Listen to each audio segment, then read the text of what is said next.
Bonsoir à toutes et à tous, et surtout à tous. Je vous présente mon assistant pour ce soir, l'avocat. En aztèque, avocat, ça se dit ahuacatl. Et vous savez ce que ça veut dire, ahuacatl? Testicule. C'est parti. Ce soir, masterclass testicules. Je voulais faire vraiment une vidéo sur les testicules, sur leur physionomie, leur anatomie, leur physiologie, leur fonctionnement. Parce que moi, à travers les cours de biologie que j'ai pu avoir à l'école, j'y connaissais rien en fait. Je ne savais pas ce que j'avais dans le slip et en fait on a de l'or. Et je voudrais aussi faire ça aussi en parallèle avec la rétention séminale. Parce que le but c'est de comprendre qu'est-ce que vous avez dans le slibard. Bref, on va parler des bijoux de famille, on va parler des couilles, on va parler des boules, on va parler de tout ce que vous avez. Vous choisissez le mot, c'est parti les gars. Donc trois parties. Macro, donc système. Où se situent les testicules dans votre corps, avec quels organes elles interagissent, etc. Le micro, l'anatomie des testicules, c'est un dessin très schématique, mais je vous expliquerai tout ça. Et enfin l'entretien et comprendre en fait ce qui interagit avec vous et avec vos hormones, votre testostérone, etc. Que ça peut être les stéroïdes, les perturbateurs endocriniens, etc. Il faut savoir que en fait, les testicules, c'est ce qui fait que vous devenez un homme. En fait, c'est quelque chose qui... En fait, il faut savoir qu'à la base, on est tous des femelles, littéralement. Je pense qu'il y a environ 350 millions d'années, les premiers œstrogènes se sont séparés en cortisol et en testostérone. En fait, avant, il n'y avait pas de mâle ou de femelle. D'ailleurs, on n'était pas des êtres très, très compliqués il y a 350 millions d'années. Mais bref, on est d'abord des femelles et en fait, c'est la descente des organes qui nous fait de nous des mâles. Imaginez en fait, une femme, c'est un homme qui n'a pas eu ses organes qui descendent. Et je me souviens, il y avait un épisode de Doctor House où justement il y avait un mec qui ressemblait à une fille, en fait c'était une fille, mais qui avait des testicules à l'intérieur. En fait voilà, c'était hermaphrodite. Souvent c'est lorsqu'il y a des problèmes de maturation, etc. Où peut y avoir par exemple des chromosomes X ou XXX ou XY, etc. Enfin, souvent ça cause des problèmes d'infertilité ou alors d'agenrisme. Enfin, c'est des cas très rares, c'est des cas très rares. Donc, faut savoir que les couilles, lorsqu'on vous les coupe, vous êtes soit un castrat, c'est les chanteurs qui existaient au 16e jusqu'au 19e, 20e siècle, et oui, le plus vieux, le plus récent, est mort dans les années 1920, et on a des enregistrements de lui en fait. Mais bref, vous muez pas, vous êtes dépressif, vous êtes traumatisé, on vous a enlevé votre masculinité, enfin c'est au secours quoi, vous n'êtes pas un homme en fait, vous n'êtes même pas une femme, et vous n'êtes pas un homme, c'est horrible. Et les eunuques en fait, souvent c'était des esclaves ou alors des gardes, que ce soit par exemple dans la Chine, dans l'Empire ottoman, il y en avait aussi ailleurs dans le monde occidental, etc. Mais bref, et dans l'Empire byzantin par exemple, c'était pour être sûr que les généraux ils créent pas des dynasties, ou les gardes du harem, ils fécondent pas les femmes du sultan quoi. Bref, au niveau macro, le sperme c'est quoi? Ce qu'on appelle le sperme en fait, c'est le mélange du plasma séminal et des spermatozoïdes. Le plasma séminal vient de la prostate, des vésicules séminales et des glandes de Cooper, tandis que les spermatozoïdes viennent de vos testicules. On considère qu'il y a un rapport de 1 à 5 à 1 pour 20. Okay, plus vous éjaculez souvent, moins vous aurez de spermatozoïdes, bien entendu. Et surtout, plus vous retenez longtemps, plus vous aurez de spermatozoïdes. C'est logique en fait. Et plus vous retenez longtemps, finalement aussi, vous aurez la prostate qui va se remplir, etc. Parce qu'il faut comprendre que, j'avais déjà fait une vidéo là-dessus, mais souvenez-vous, la prostate, elle se remplit tout le temps. Elle se remplit tout le temps. Les vésicules séminales produisent tout le temps en fait du liquide séminal, okay, qui est riche en fructose. C'est un sucre particulier qui ne peut pas être digéré par 99% des bactéries et qui est utilisé justement par les spermatozoïdes. Les spermatozoïdes sont les seules cellules du corps humain à pouvoir utiliser le fructose directement comme énergie, sous la forme de sorbitol. Donc il y a la prostate aussi, qui c'est du jus, des protéines, ça alcalinise, etc. Et les glandes de Cooper. Les glandes de Cooper, c'est quoi? C'est, vous voyez, lorsque vous êtes très excité, il y a une toute petite goutte de liquide extrêmement transparent qui ressemble presque à de l'eau. C'est ça en fait la glande de Cooper. C'est vraiment moins d'un millilitre, c'est vraiment très peu quoi. Juste pour lubrifier, alcaliniser et voilà, préparer le passage du spermatozoïde. Voilà. Au niveau de la réaction hormonale et je dirais des neurotransmetteurs, il faut savoir que c'est au niveau de l'hypothalamus qui envoie une information à l'hypophyse, l'hypothalamus lui-même sensible à la testostérone, pour réguler en fait l'hormone luteinisante et l'hormone folliculostimulante ou folliculostimuline. L'hormone luteinisante va agir sur les cellules de Leydig pour produire la testostérone, tandis que la folliculostimuline, comme son nom l'indique, va venir stimuler la création de follicules, ovules pour les femmes, gamètes mâles et spermatozoïdes pour les hommes. Donc les cellules germinales. Avant de vous expliquer grosso modo c'est quoi, je vais juste terminer là-dessus. Ce qui est important de savoir, c'est que les testicules, en fait, lorsque vous allez éjaculer, entre guillemets, d'ailleurs, il va y avoir un passage très précis, ça prend du temps, c'est formé, Et ça va rejoindre votre prostate, ça va aller dans la vésicule séminale, donc juste devant la vésicule séminale, puis ensuite ça va être éjaculé. Il va y avoir un mélange qui va permettre en fait d'activer les spermatozoïdes et d'empêcher la coagulation. Ok, surtout avec de nombreuses prostaglandines qui vont préparer aussi la muqueuse vaginale, utérine et les trompes de Fallope, ainsi que la zone pellucide en fait de l'utérus et des organes reproducteurs féminins. Voilà. Et donc je disais, les spermatozoïdes, ils ne sont pas des spermatozoïdes tout de suite, c'est des cellules qui maturent. D'abord des cellules germinales, qui vont devenir des spermatogonies, puis des spermatocytes, puis des spermatozoïdes, qui vont se différencier en fait. Et ça dure en général 74 jours. On est plus proche de 3 mois en moyenne, 2-3 mois, vous voyez. Donc ça prend du temps. Et lorsqu'elles sont dans vos testicules, les spermatozoïdes, et en particulier dans l'épididyme, j'y reviendrai plus tard, ils peuvent vivre entre 3 et 4 mois. Tandis que s'ils sont hors de vos testicules, par exemple dans la prostate, ou bien dans les muqueuses utérines d'une femme, ils peuvent vivre de 5 à 7 jours. C'est quand même long hein, pour une petite cellule comme ça. Je vais faire un aparté ici. Pourquoi je disais dans la prostate? Parce que j'ai entendu dire, ah oui, mais regarde, même si tu n'éjacules pas, tu peux féconder une femme. Souvent, les gens, en fait, ce qui se passe, c'est qu'ils ont éjaculé récemment. Donc, qu'est-ce qui se passe? Il va leur rester des spermatozoïdes dans la prostate. Tout n'aura pas été évacué. Enfin, voilà quoi. Faut faire le ménage. Et si j'éjacule à quelques jours près, je dirais 3, 4, 5 jours maximum, bah oui, encore. Ou alors, qu'ils ont un rapport sexuel, et même s'ils n'éjaculent pas, il va y avoir des spermatozoïdes encore dans la prostate, et c'est possible qu'il y ait une fécondation à partir de ça. Mais ça, si vous éjaculez depuis très longtemps, si vous n'avez pas éjaculé depuis très longtemps, il y a 0% de chance que ça se produise. C'est juste comme ça. Parce que vos spermatozoïdes ne peuvent pas s'enfuir comme ça de vos couilles. Il y a des muscles pour ça. Et je vais y venir justement.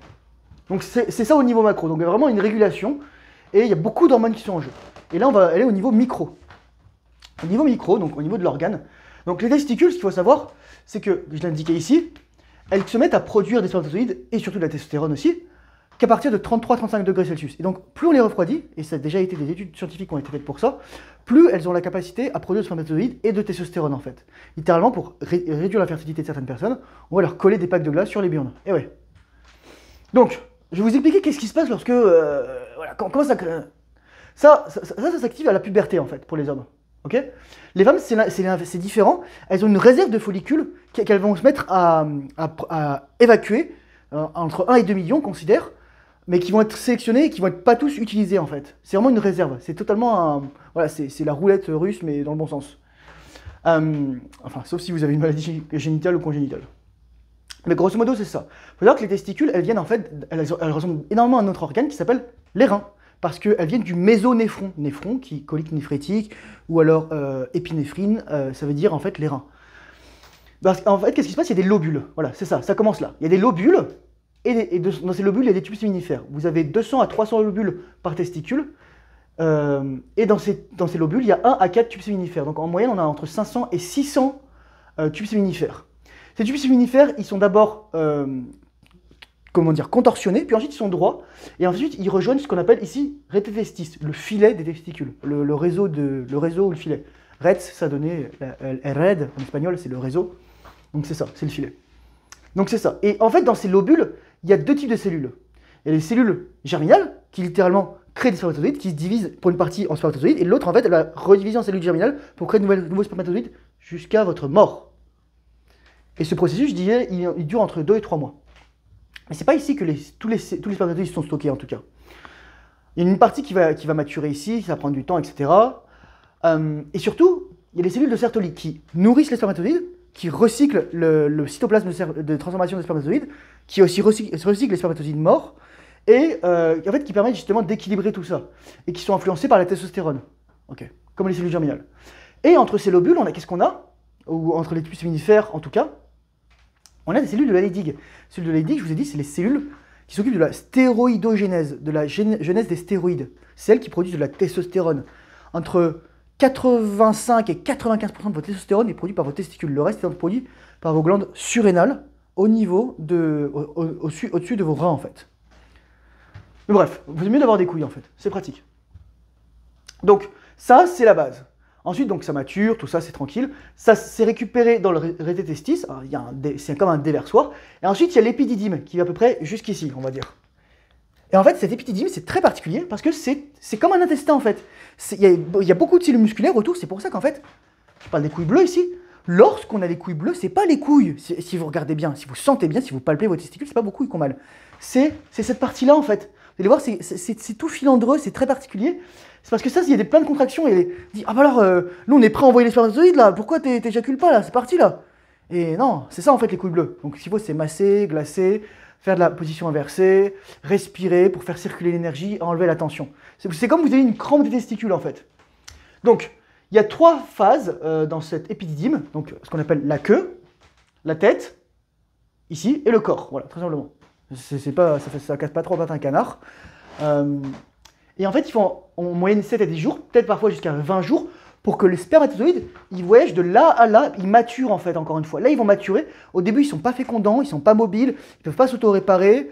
Ils ont plein de dimensions qui sont particulières, qui ne sont pas activées en fait. Et surtout, ils sont inhibés. Il y a de l'inhibine et de l'immobiline dedans, et des facteurs de décapacitation qui les empêchent d'activer leur acrosome. Je ferai un petit dessin, une masterclass aussi spermatozoïde. Mais grosso un spermatozoïde, c'est ça. Ok? Et l'acrosome, c'est la partie qui est devant. C'est la partie qui s'ouvre. Et parfois, plusieurs spermatozoïdes vont s'ouvrir en même temps pour dire à l'ovule, ok, ouvre-toi, pour laisser un spermatozoïde rentrer en fait. Et c'est à travers ça aussi qu'est relâché le matériel génétique. Voilà. Et ensuite, dès que ça fait le tour d'un épididyme, ça va dans le vase déférence, et ensuite, ça va un peu plus loin. J'ai aussi mis quelques dessins à ce niveau-là. Il y a l'artère spermatique, il y a l'artère qui s'occupe du crémaster, j'y reviendrai, c'est un tissu musculaire. Il y a aussi le cordon qui permet justement d'approvisionner en sang, enfin tout ça. Vous avez en général deux artères pour l'intérieur et une artère pour l'extérieur. Il faut savoir que justement, j'y reviendrai aussi, mais c'est 7 couches de tissu les testicules. C'est beaucoup en fait, dont 2 de muscles. C'est beaucoup. Je pense que ça fait le tour déjà sur micro-macro. Maintenant, on va parler plutôt de l'entretien. Là, je pense que c'est intéressant parce que il y a beaucoup de choses qui sont dites sur les testicules. Et genre, il faut éjaculer 12 fois par mois, il faut éjaculer souvent, sinon on va encore faire de la prostate, etc. C'est de la bullshit. C'est de la bullshit en fait. Parce que j'y reviendrai sur le cancer, mais le cancer, c'est oxydation et insuffisance de testostérone. Parce que la testostérone est une hormone aussi antioxydante. Et oui, comme les oestrogènes des femmes. Les hormones stéroïdiennes en général sont antioxydantes, dont le cholestérol. Je vais venir sur ça après, mais d'abord je vais passer avec l'entretien. Il faut savoir qu'il y a un système immunitaire indépendant, à la fois pour les testicules, mais aussi pour l'épididyme en fait. Pourquoi? Parce que c'est presque du non-soi en fait, les spermatozoïdes. C'est presque pas vous et c'est pas vous en même temps. Okay, et pour éviter que votre système immunitaire bouffe vos testicules, ça serait dommage, il y a vraiment une régulation immunitaire particulière. Et ça parfois, ça peut être problématique parce que c'est là où va aller se cacher certaines bactéries, ou même le VIH, virus de l'immunodéficience humaine, aussi appelé par son syndrome le SIDA, syndrome de l'immunodéficience acquise. Donc c'est pour ça qu'il faut faire attention à ça, et il faut faire attention au système immunitaire, pas créer de l'inflammation, parce que c'est possible que ça attaque vos spermatozoïdes. C'est pour ça qu'en fait l'injaculation, c'est rarement recommandé, parce que ce qui se passe, c'est que vous retenez tout dedans, ou ça reste dans le tuyau, ou c'est bizarre. Et ce qui se passe, c'est qu'en fait, votre système immunitaire va attaquer vos spermatozoïdes, donc ça va créer de l'inflammation, des tissus, etc. C'est pas l'idéal en fait. Le mieux, c'est juste de ne pas éjaculer et de maîtriser l'orgasme non éjaculatoire. Le meilleur des deux mondes. Ensuite, la vascularisation est très fragile. Vous avez vu, il y a littéralement 2 gros vaisseaux sanguins, mais il y a des petits capillaires autour, et la grosse artère pour le crémaster. C'est pour ça qu'en fait, il faut faire très attention à nos testicules. La raison aussi pour laquelle elles pendent, contrairement à certains animaux, et similairement à d'autres, certains animaux ont leurs testicules à l'intérieur du ventre, certains ont leurs testicules très proches du pénis ou dans le pubis, etc., dans le pelvis. En fait, c'est une question d'équilibre entre fertilité et protection. C'est-à-dire que plus tu es en l'extérieur, plus on a la possibilité d'avoir du soleil, important, plus on a la possibilité d'avoir du froid, plus on a la possibilité d'avoir de la variation de température. Mais si on les met dehors, c'est plus facile à attaquer aussi, quoi. Imaginez les femmes si elles avaient leurs ovaires dehors. Oh. Bref. Il y a aussi donc la régulation de la chaleur, du froid, de la température en général. Et ça, c'est géré par des muscles, je vais y revenir. Mais plus vous... Littéralement, c'est une bonne idée de geler vos testicules, de prendre une douche froide et de foutre la douche froide sur vos burnes. Oui, je rigole même pas en disant ça. Vous allez créer plus de testostérone et vous allez créer aussi plus de spermatozoïdes. D'ailleurs, en parlant de ça, je voudrais dire un truc qui est important à ce niveau-là, c'est que les cellules dont j'ai parlé ici, elles se divisent toutes. notamment celle-là. Mais on pensait au début que les cellules de Leydig et les cellules de Sertoli ne pouvaient pas se diviser. Ce qui est faux en fait, parce qu'on peut avoir un cancer. Et un cancer, c'est quoi? C'est une division incontrôlée, et a priori incontrôlable, de vos cellules. Et un cancer, c'est ça en fait. C'est les cellules qui refusent de mourir, qui refusent de faire l'apoptose, le suicide programmé des cellules. Donc je disais, il y avait 7 couches de tissu il faut prendre soin. Il y a deux muscles. Il y a le dartos. Le dartos, c'est quoi? C'est celui qui permet littéralement, pour régler la température, ça va soit s'expandre, soit relâcher. Ok? C'est la plus profonde. C'est celle qui va faire soit que vos testicules pendent, soit qu'en vrai, elles vont ressembler à des raisins secs. Elles vont essayer de plisser tout ça, etc. et très proche. Et ensuite, il y a le crémaster. Le crémaster, c'est quoi? C'est le tissu qui vous permet de monter et descendre vos testicules. Et normalement, vous pouvez le contrôler consciemment, en fait. Et vous pouvez, en fait, littéralement contrôler énormément de muscles à ce niveau-là.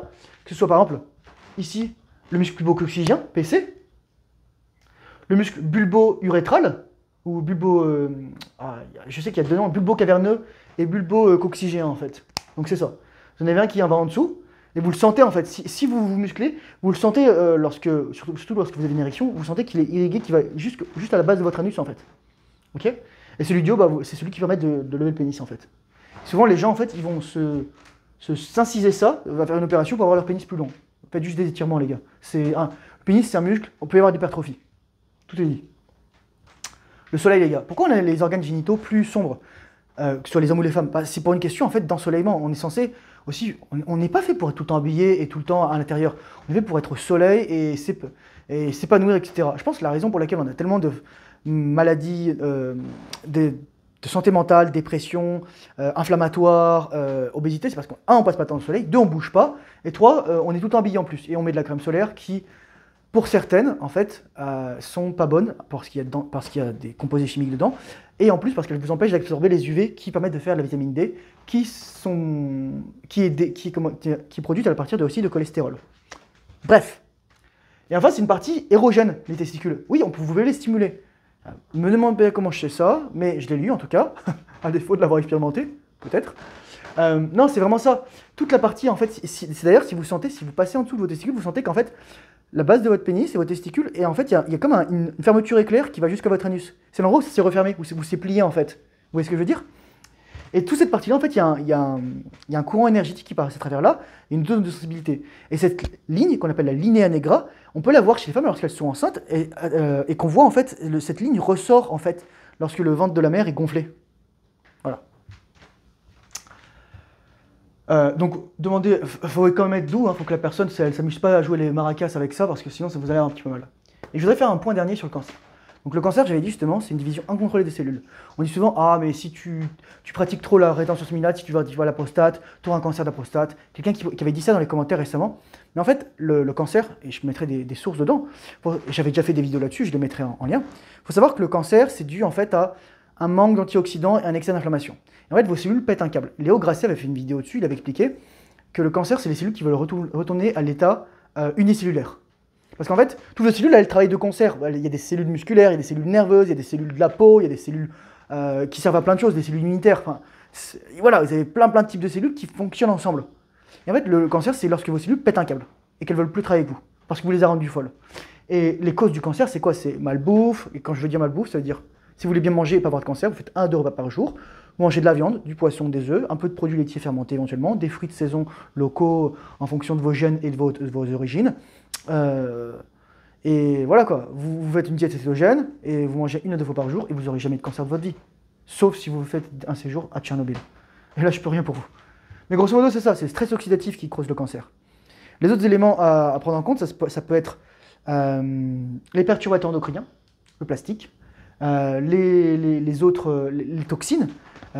Certains champignons produisent des toxines qui vont perturber en fait vos récepteurs androgènes ou même la production de testostérone ou promouvoir la transformation de la testostérone, sa dégradation en oestrogène, etc.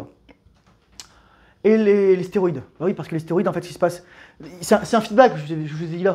C'est-à-dire que si votre corps il se dit, oh, j'ai plein d'androgènes qui m'arrivent là-dedans, j'ai plus besoin d'activer mes couilles. Donc qu'est-ce qui va se passer dans votre couille? Elles vont flétrir. Et plus la substance est puissante, trenbolone, clène, anavar, dibol, plus vos couilles vont flétrir en fait. Et ça va prendre ça va peut-être parfois jamais se rétablir en fait. C'est ça la chose la plus terrible. Parce que c'est des composés extrêmement puissants qui n'ont rien à faire dans le corps humain. Ensuite, juste pour terminer avec le cancer. Le but du cancer aussi, il faut savoir que les testicules, c'est très particulier. Il y a deux types de cancers. Il y a des cancers soit proches du congénital, c'est-à-dire liés à soit la gestation, donc 50% des cancers, ça peut être le placenta qui est en jeu, ça peut être lors du fœtus, ça peut être lors de l'embryon, etc. Mais ça, c'est lorsque vous êtes un bébé, je veux dire, c'est pas de bol, quoi. Tant pis. Mais ensuite, il y a les autres types de cancers, au de 50%, qu'on appelle les séminomes. Ok? Et ils sont liés justement que ce soit les cellules de Sertoli, Leydig ou germinal. C'est littéralement les cellules qui pètent un câble et qui commencent à se diviser de manière anarchique. Et souvent, ça touche un testicule, pas l'autre. C'est rare que ça touche les deux, mais voilà. Mais c'est très simple en fait. Si vous jeûnez, le cancer se nourrit de sucre. On le sait depuis 1931, Otto Heinrich Warburg, il est prix Nobel de médecine, etc. Et simplement, si vous jeûnez, votre corps va réserver le peu de glucose que vous avez pour un type de cellule qui en a besoin, vos globules rouges. Vous seriez mort tout de suite si vous n'aurez plus d'approvisionnement en sang si votre corps n'était pas capable de faire ça en fait. Et tourner au gras. Et enfin, le cancer, ce qui est important aussi, c'est réduire l'inflammation, c'est prendre le soleil, c'est éviter le plastique, c'est éviter de manger des trucs qui sont... éviter de manger des trucs qu'on poussait du soja, ou enfin voilà, des trucs qui n'ont rien à faire dans l'alimentation humaine en quantité en fait. Que ce soit d'autres choses comme le blé, par exemple. Je vais faire un aparté sur le blé aussi parce que dans le blé, en fait, il y a beaucoup d'acide phytique. Et en fait, il faut savoir que dans vos testicules, il y a énormément de zinc. C'est le zinc qui permet la stéroïdogénèse, en fait, la fabrication de testostérone. Et en fait, ce zinc sert aussi à votre système immunitaire pour tuer des particules virales, bactériennes, fongiques, etc., cancéreuses aussi, mais aussi pour sentir. Et en fait, lorsqu'il y a eu le rhume 19, les gens ne sentaient plus rien parce qu'ils n'avaient plus de zinc dans le corps, en fait. Parce que le zinc sert aussi à sentir. Et si c'était des hommes, ils éjaculaient, si c'était des femmes, elles bouffaient du blé. Si c'était un homme, il pouvait aussi bouffer du blé. Donc ils s'étonnaient, après, d'être malades, de ne plus rien sentir, et surtout d'être des omelettes, parce que littéralement, ils n'avaient plus de couilles. Donc voilà, ça fait le tour, je pense, sur les testicules. Prenez soin de vos bijoux de famille. C'est très important, je pense. C'est important aussi d'être éduqué à ce niveau-là. Tout le monde ne vous a pas dit ça, mais dans le cas de la rétention séminale, lorsque vous retenez, rien n'est perdu, les gars. Tout est transformé. Oui, parfois vous aurez des émissions nocturnes. Oui, parfois votre prostate elle sera pleine, elle se videra. Et ça va arriver. Ça prend un peu plus de temps pour certains. Mais voilà. Surtout si elle a été sensibilisée à être vidée ultra souvent, plus vous l'avez sensibilisée à se vider souvent, plus elle va se remplir vite en fait. Et si vous restez longtemps en rétention séminale, au bout d'un moment, ça va se stabiliser, ça va être très rare en fait. Et éventuellement, si vous avez besoin de la vider, faites les exercices que je montre dans mes autres vidéos. Et c'est ça en fait. N'éjaculez pas. Bon, la rétention séminale, courage forceneur, et je vous dis à très bientôt dans une prochaine vidéo. Bye bye.